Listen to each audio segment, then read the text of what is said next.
Togo Boko devrait être coincé au cours de sa mission. L'ancien ministre de l'Intérieur et de la Sécurité, François Akila Boko, aujourd'hui au barreau de Paris, continue de hanter le sommeil de Lomé II. Comme en avril 2005, l'avocat qui était en mission au Bénin depuis quelques semaines, a dû être exfiltré dans la nuit de vendredi pour éviter que le pire ne se produisît. Une mesure qui est intervenue à la veille de la célébration du 50e anniversaire de l'indépendance du Bénin où Faure Gnassingbé devait être l'un des invités de marque. L'effet 5 juillet 2010. François Boko arrive à Cotonou avec une collègue belge dans le cadre d'une mission d'audit institutionnel et organisationnel du ministère béninois de la Justice et des Droits de l'Homme pour le compte de l'Union européenne. La mission devrait s'étendre sur un mois. Selon les informations en notre possession, les deux experts ont séjourné dans 2 hôtels avant d'être logés dans une villa mise à leur disposition par l'UE. Les menaces à l'endroit de M. Boko ont commencé dès les premiers jours. Informé de ces alertes de menaces contre la vie de M. Boko, le cabinet militaire de la présidence du Bénin a mis des éléments de sécurité à la disposition de l'ancien ministre togolais, pour sa protection. Des éléments des forces de l'ordre ont été envoyés pour assurer la sécurité dans la villa et ses environs, nous a confié un officiel béninois qui a requis l'anonymat. Malgré ces mesures, les menaces n'ont guère cessé. Bien renseigné sur les assassinats politiques au Togo, sa collègue belge a jeté l'éponge et est rentrée au pays, ce qui a amené la délégation de l'UE au Bénin à suspendre la mission en attendant de suppléer la démissionnaire.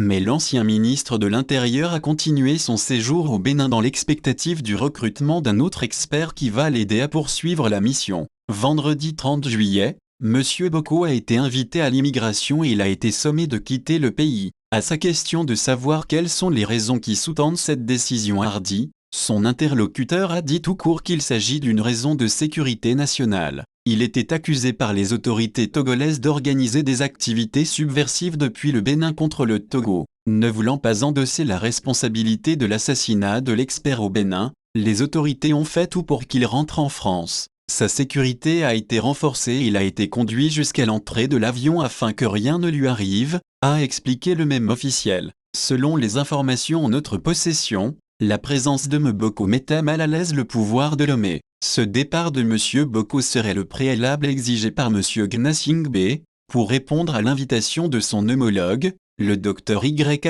Iboni, dans le cadre de la célébration du cinquantenaire du Bénin, ajoute la même source. Il nous revient que Lomé aurait exigé son arrestation et son extradition au Togo. Le coup était bien monté. Dès qu'il sera extradé au Togo, il sera facile de lui coller un délit pour l'inculper. Mais les services français et de l'Union européenne auraient été informés et auraient dissuadé le locataire du palais de la Marina à Cotonou. N'eût été la vigilance des autorités et des services de renseignement béninois, le pire aurait pu arriver, a précisé un agent de renseignement au Bénin. En réalité, le 21 juillet, un camion immatriculé à 6688 U convoyant à Lomé les effets de l'ancien ministre lorsqu'il était au Tchad, a été bloqué à Sanvé-Konji, frontière entre le Togo et le Bénin, par les services togolais. Bien qu'il soit détenteur d'un ordre de mission délivré au Tchad, le chauffeur Ilyasu Alassane, l'ancien cuisinier du ministre, Andjakodjo Yaouna, le passager Baba Muhammad Abdallah et l'apprenti chauffeur ont été arrêtés et portés disparus jusqu'à ce jour.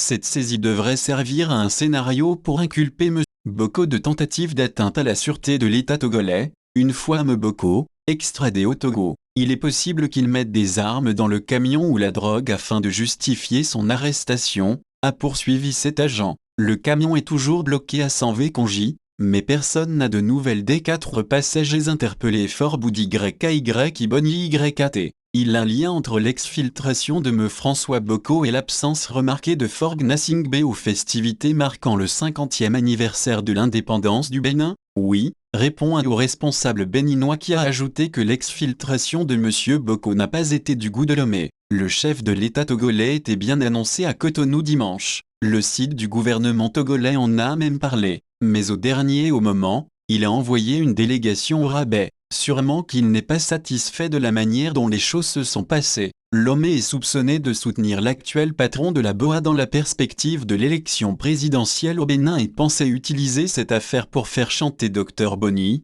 a-t-il souligné. La même chose s'est passée il y a quelques mois entre Lomé et N'Djamena lors du séjour de l'ancien ministre de l'Intérieur au Tchad pour une autre mission de l'UE. Les autorités de Lomé ont arrêté Hassan Fadoul Kittir, L'ancien conseiller spécial du président tchadien Idriss Déby, réfugié politique au Togo depuis plus de 5 ans, et en retour, Boko devrait être coincé au cours de sa mission, un coup que l'avocat a déjoué de justesse. N'est-ce pas curieux que ce soit les gens qui proclament la réconciliation un peu partout, qui s'escriment à éliminer leurs concitoyens à l'extérieur du pays? Affaire à suivre, par Erkedjani.